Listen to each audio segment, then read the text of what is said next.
Hey everyone, welcome back to another episode. In this video, I'll be showing you the ways to download and install Red Dead Redemption 2 on PC or laptop. So to access the following game, you'll have to first of all install Steam on your device. So then go ahead and open up a browser, type in steampower.com and that's going to take you to this page.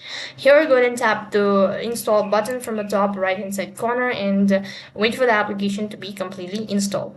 So when you're done installing it, then you can go ahead and create your account, and when you're done creating an account, then go to stores. As you click on stores, it's going to take you to this page. Here go ahead and type in the name that is Red Dead Redemption 2 on the search box.